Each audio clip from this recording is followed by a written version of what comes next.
Hi everybody, it's Adam Bushnell, the author. Great to see you all here again on the YouTube channel. I don't think that live chat is working today, unfortunately, so I can't hear your comments and suggestions, which is a bit of a shame, but never mind. Thank you so much for joining me once again here on my YouTube channel. It is Tuesday and it is live storytelling day. In the meantime, before we start anything else, I do want to share some incredible work with you. I have been overwhelmed with the things that have been sent through to me this week. We're back after the Easter holidays and we mean it. Smashing it out there, people. Got some incredible things to show you. Firstly, this one is by Rudy Howe, who is only 4.5 years old. And here is Rudy's picture, based upon that Nancy story that we had last week, with some writing in there as well. Fantastic. Good job, Rudy. Next, this is by Jacob, who is from Peterlee, and he is 7 years old. He's written a whole story. Looks like this. The dog needs a wee. He tried to hold it in, but a bit came out. It landed on a crocodile. The dog fell out of the sky. The crocodile thought it was a cloud and ran away. And isn't that fantastic? Based upon our Nancy story that we heard just last week. Now this next one, I love this. This is a picture of Finley, who is reading his book in his very own man cave. How about that? And I've had permission to show Finley's picture there in his man cave, reading his favourite books. And I think I spot some Adam Bushnell books there as well. Good on you. Next, let's Bell the dog. This is a different one. This is by Jacob Heathcote, who is from Woodley School, and he's written his very own story and sent me the whole thing. I'll read you the beginning. One night, everyone was sleeping deeply, but suddenly there were strange noises coming out of the forest. The king sent his 4 bravest knights of Ashington to investigate. As they came to a drawbridge, a humongous rotted tree was set on fire, and a huge figure emerged from the forest. It was a humongous dragon with the head of a lizard, a huge body and big spikes with scaly wings and a 50-meter long tail.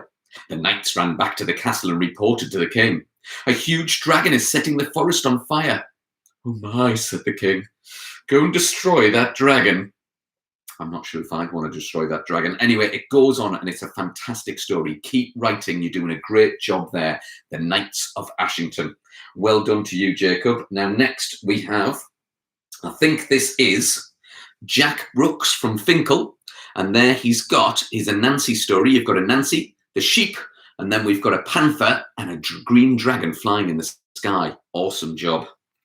This one is Holly Brooks, also from Finkel, which is another Anansi story. This one is Anansi and the dragon as well, but a very different kind of dragon. Don't know if you can make out all the crazy things that are happening there. Love it. We have 2 new viewers joining in. I would like you to meet Dave and Doris, the tortoises. And Dave and Doris have started tuning into this YouTube channel every week. So welcome to you guys. Fantastic. Next.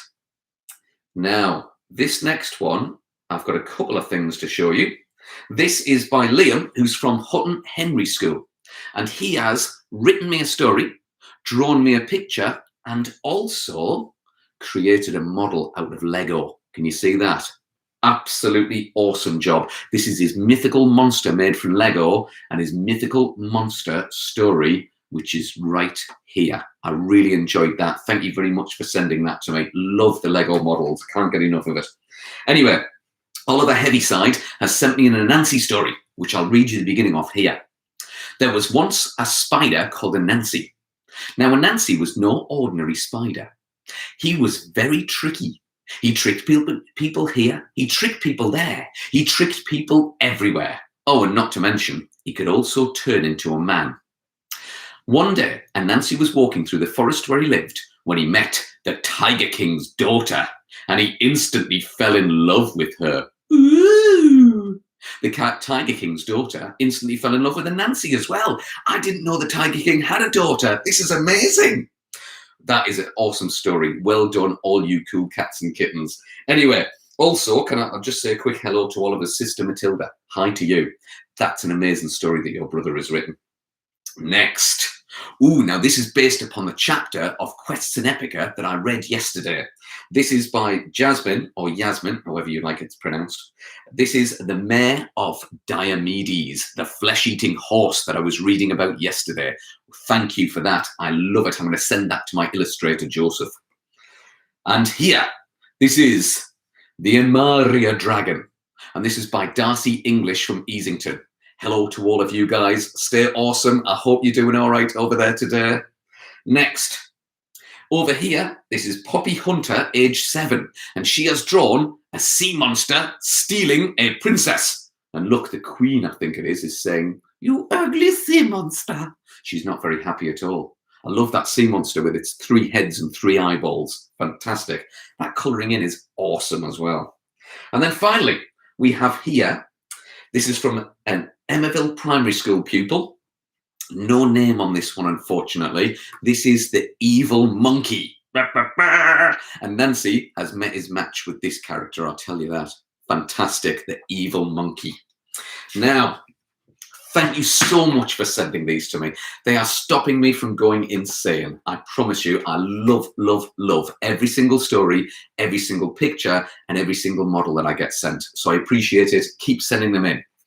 Today's story relates to our dragon that we've got over here. But it's not a dragon that looks like that. It looks a little bit different. Now, this is a story that's very dear to my heart. I live in the northeast of England, and I know we have viewers from China and from the Middle East and from Vietnam and from Africa.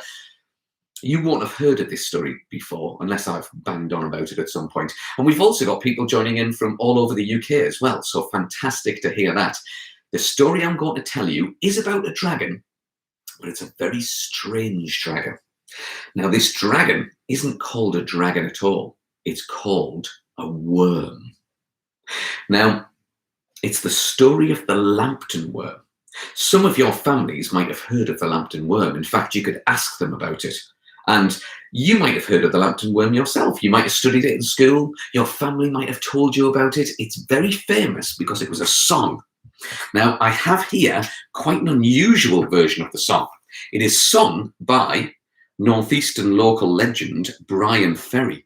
And you can get this edition of the Lambton Worm from YouTube.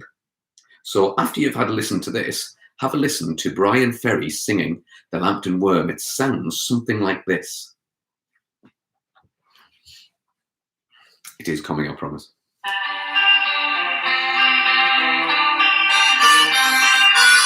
I hope you can hear that all right, everybody.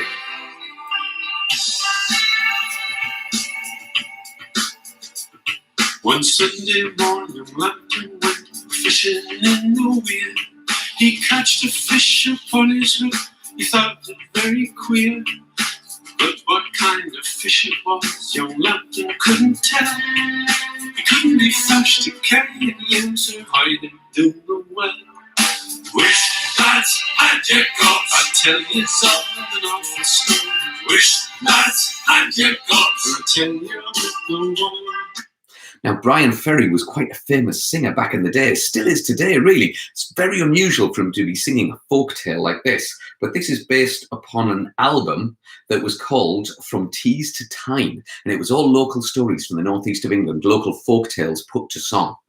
Now, you might not have understood all of the language that was happening in that short excerpt from the Lambton Worm song. The chorus goes something like this. Wish lads had yous gobs, I'll tell yous all an awful story. Wish lads had yous gobs, I'll tell you about the worm. And the word worm comes from a very old English word. In fact, it's not really English at all. We just stole it. It's a Viking word. The Vikings from Denmark and Norway and Sweden, but also the Saxons that came over from places like Germany, they didn't call dragons dragons. They called them wyrms. W-Y-R-M. And the word wyrm, we ended up changing in the northeast of England to worm. And so that's why stories about worms don't mean little wiggly woo things. They mean legless dragons, like this one here. Here's my friend, a legless dragon. He does have wings, but he doesn't have any legs, and that is what a worm is. And we're going to have a worm story today, a Lambton worm, but we're also going to have a worm story on Thursday, which will be a different worm story. I'll just have to choose which one I'm going to do. We might even have time for two. We'll see how we go for time. Now, the reason that the Lambton worm is more associated with a song like the one we were listening to is because during the Victorian times, it was turned into a pantomime. This traditional folktale of the Lambton Worm became a folktale and was shown at Sunderland Empire Theatre. It was shown as a pantomime with lots of songs and lots of singing. There was a Victorian author called Lewis Carroll that you might have heard of because he wrote Alice in Wonderland. He went to that pantomime in Sunderland, he heard that song of the Lambton Worm and he thought it was amazing. So amazing that it inspired him to write a poem that is called The Jabberwocky, that features in Alice in Wonderland. There's an amazing book by Brian Talbot called Alice in Sunderland that talks all about it. Highly recommended book. But anyway, you're not here for the history lesson, are you? You want the story. So, without further ado, I give you the story of the Lambton Worm. It all starts off with young John Lambton. Now, John Lambton was a bit of a naughty boy. He didn't listen to his teachers, he didn't listen to his friends, he just did what he wanted. If there was a lockdown, he wouldn't listen to the government advice and he would go skipping off, going to the shops 3 times a day. He was very, very naughty. And on this one particular day, John Lambton's family wanted him to go to church because it was a Sunday after all. And that's what people should be doing on a Sunday, said his mum and dad. But John Lambton had other ideas. He packed up his fishing gear and he went down to the River Wear. And while his parents and his family went off to church, he sat down with his fishing rod. He cast his line into the water, and when he reeled it in, there on the end of it was nothing. He was very grumpy about this because he thought he'd caught himself a big fat fish, but instead there was nothing there. So he cast his line into the water again, and when he reeled it in this time, there was, well, nothing. So he said some extremely rude words, and then he cast his line a 3rd time. When he reeled it in this time, there was still nothing. So he stamped his foot, he shook his fist, and he cursed all the people in their church. He said some very naughty things indeed. And when he cast his line this time, his fishing rod bent right over. John Lambton, he reeled it in slowly, delighted with himself that he'd caught himself a fish at last. But when the hook emerged from the water, on the end was not a big fat fish. Instead, there was an ugly, evil-looking worm that wriggled and slimed and oozed its way around the hook. John Lambton ripped it from the hook. He said, "That's disgusting," and he threw it down a well that was nearby. He went off and he wiped his hands. He'd had enough of fishing. He went back to the castle where he lived. And when he got there, his parents told him off for skipping out on church. Now, John Lambton came from a rich family. And like most rich families at that time, John Lambton was sent off to train to become a knight. He first had to become a page. That was like a servant to the knight. Then he became a squire. That was like an assistant, a caddy to the knight. And then he finally trained to become a knight himself, where he learned the art of sword fighting. And he learned the art of horse riding. And he learned the art of dancing. And he learned the art of writing poetry. And he went off to go and fight battles in lands far away. But meanwhile, back in the land of Lambton, that worm down the well began to grow. It wriggled and it slimed and it oozed its way out of that well. Only now it was much larger than a little worm on a hook. Now it was about the size of a crocodile. It slithered across the land and it searched for its first prey. It went to a farm and it devoured chickens and ate sheep and gobbled up cows and pigs and donkeys and ducks and all manner of farm animals. But then it found the farmer himself. And with a great snap, it gobbled up the farmer and discovered that it liked human flesh most of all. So the Lambton Worm went off searching for human flesh, and every time it found a new person, it gobbled them up. Well, all the people of Lambton, they rushed to Lord and Lady Lambton. They rushed to the castle and they shouted, "We need help. We need your knights. There's a dragon eating people. There's a worm about." And so Lord and Lady Lambton, They summoned their whole army of knights. The knights heroically galloped across the land. It took them no time to find the Lambton Worm. It was busy devouring an entire street of people who were fleeing in terror. So the knights drew their swords and shouted words like "Huzzah!" and went off into battle. Soon as they got near the worm, they took their swords and sliced the worm in two. But the worm had a magic power. It was able to join itself back together. And as soon as it did, it turned on the knights and they drew their swords once more and sliced it in half, and the Lambton Worm joined itself back together. So the knights hacked and chopped and cut that worm to pieces. The Lambton Worm joined itself back up, and when the knights were exhausted and tired in their armour and with their heavy weapons, the Lambton Worm ate every single one and thought them to be crunchy because of the armour. The Lambton Worm then slithered off. The people of Lambton went back to the castle and said, "It hasn't worked. What are we going to do now?" Well, Lord and Lady Lambton thought about it, and they said, "The only way that we can stop this terrible dragon is by feeding it. We shall tie 2 cows to a great trough and fill the trough with milk. We will then feed the 2 cows and the trough of milk to the Lambton Worm each day, and perhaps it would leave people alone. In the meantime, everybody stay inside your houses. Don't go out unless you have to." There was another lockdown long ago in England, but not due to a virus, due to a terrible worm. People did exactly this, but everything they had to sell to keep buying more cows and keep getting more milk to feed the worm. The worm, though, was quite happy living on a diet of cow flesh and living on a diet of milk, and it grew so big that it could wrap itself around a hill 7 times, and that's where it slept each night. But it was a time of great sadness and poverty all across the land of Lambton. But then John Lambton, that naughty boy who fished the worm out of the river, he came home from battles far away. And when he arrived back at the castle and his parents told him what had happened, he knew he had to take responsibility for this. He'd learned a lot becoming a knight. He said, "This is my fault. I fished it out the river and I will kill the worm." But John Lambton knew that he couldn't do this on his own. He needed some help. He needed to go and see somebody wise and clever. So he went to go and see the wise woman of Lambton. He knocked at the door. The wise woman opened the door up. She peered her great hooked nose out. She stared at him with her bulging eyeballs, and she said, "Hiya!" John Lambton said, "Oh, wise woman, what will I do about this terrible worm? Have you any advice for me?" The wise woman said, "I can help you, but I'll want something in return." John Lambton said, "Anything, name it. Just tell me, how do I defeat the worm?" "You've got to do 2 things. Number 1, stand on a rock in the middle of the River Wear. Don't fight him on dry land. Fight him in the river. Number 2, cover your armour with spikes. If you do those 2 things, you'll be able to kill the worm."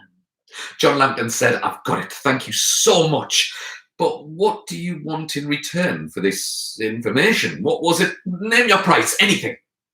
The wise woman looked and said, "You must kill the first living thing that you meet after defeating the worm. If you don't, there will be a terrible curse upon your family. Remember my words." John Lambton said, "Got it." He raced back to the castle and he told his parents everything the wise woman had told him.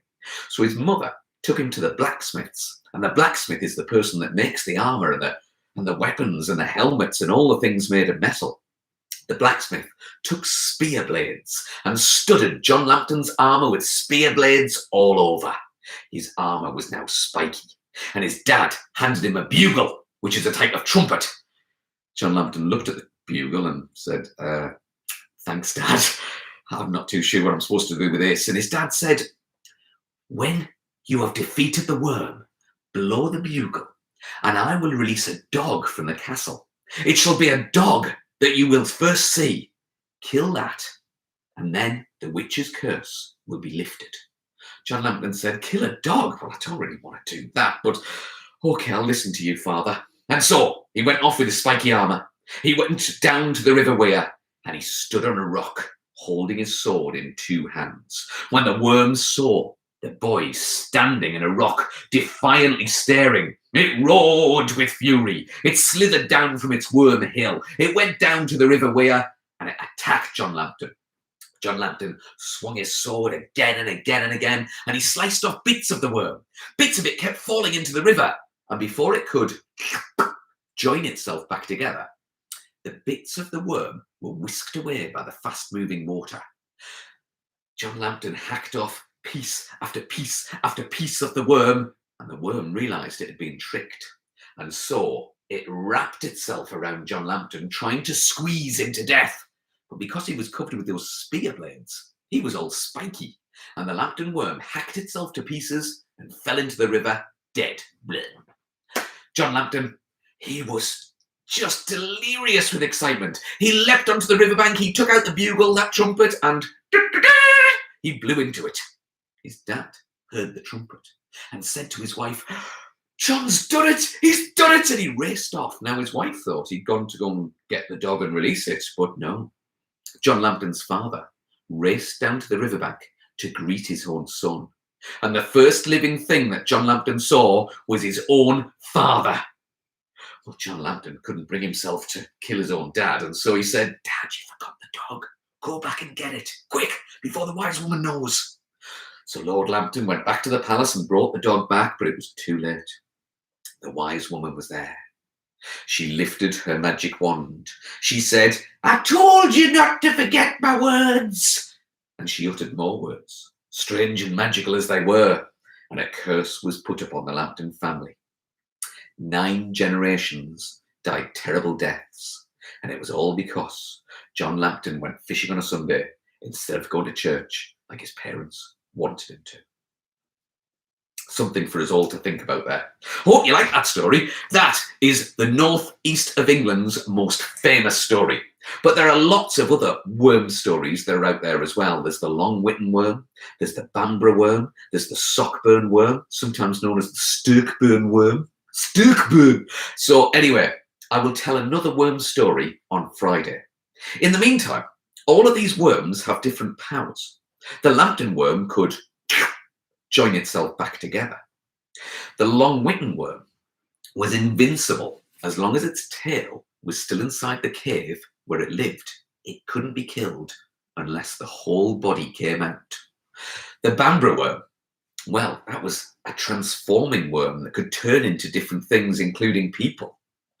The Sockburn worm could release poisonous gases from its nostrils.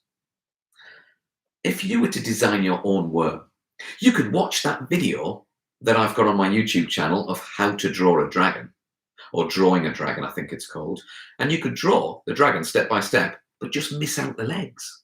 Give it wings if you want to, but give it other things. Give it an extra pair of horns. Give it a unicorn horn. Give it a long, stretchy tail. Give it spots, stripes, scales, but most importantly, give it some powers. What is your worm going to be able to do? And remember, it's spelled W-Y-R-M, Worm. And that is what maybe you could send me this week. Models of worms, pictures of worms, stories of worms. Send me your worms. I would love to hear them. Now, you've only got Wednesday and, well, Thursday morning to do that, because the next broadcast is on Thursday afternoon at 2:30, which I hope you can join me for. I do have some shout-outs for people for today's broadcast, though. First of all, to Henry Rushworth from Woodley. Hello to you and to all my friends at Woodley. Hello to Lucy, who is listening in with her guinea pigs. You know who you are, Lucy. Hello, a great big hello to Maz and Shaz. They've been tuning in every week to see if Jet the Tortoise is going to be making a feature, but I'm a little bit scared to reveal Jet the Tortoise because they are tortoise wranglers. Next, to William and to Gerard the Giraffe, who've been joining in as well. Hello to you, and especially to the giraffe. Hello to Amberley Primary School. Stay awesome, you guys. Next to St Cuthbert's and Seaham. Year 5 are going to be doing some work this week based upon the Lambton Worm. So hopefully that's given you some ideas to do there. Next to Langley Park Primary School. Thank you so much for sending me your painted dandelions. They cheered me up no end yesterday. I loved it. Also to the Atkinsons from Trindon Village. Hello to all of you. I hope you're all staying safe. And to Kai Ming Vo from Vietnam. Thank you for subscribing. Thank you for joining, and thank you for your kind words. I really appreciate it. Anyway, ladies and gents, remember, if you do want to shout out, get in touch, Twitter, Facebook, Instagram, or through my website, adambushnell.co.uk. Don't forget to tell your friends and your family about this YouTube channel as well. Get them to subscribe it. You guys like it, to encourage people to join in as well. Let's build this online community and family that we're doing. Remember, what we're doing with this YouTube channel is taking you to other places. Your imagination allows you to leave your own homes. We're not allowed to leave our homes, but your minds can. Watch this video back as well. Listen to the story again and get some ideas for designing your own worm. Don't forget to tell me about your extreme reading that you're doing in your house or in your garden. Tell me about the pets that you're reading to, like our tortoises and our guinea pigs and our stuffed toys like the giraffe that we heard about earlier. Tell me all about this. And also, don't forget to subscribe to Liz Million's channel. She's an illustrator and she can show you how to do some amazing pictures. Finally, tomorrow will be a new chapter of Quests and Epica, which will be uploaded to the YouTube channel. It's not live, but chapter 7 will be there, and the other 6 chapters are already on the channel. So stay safe, everybody. Stay indoors and stay positive. And hopefully this will help you to do that. Thank you so much for joining in, and I will see you on Thursday, if not before. So bye for now. Bye.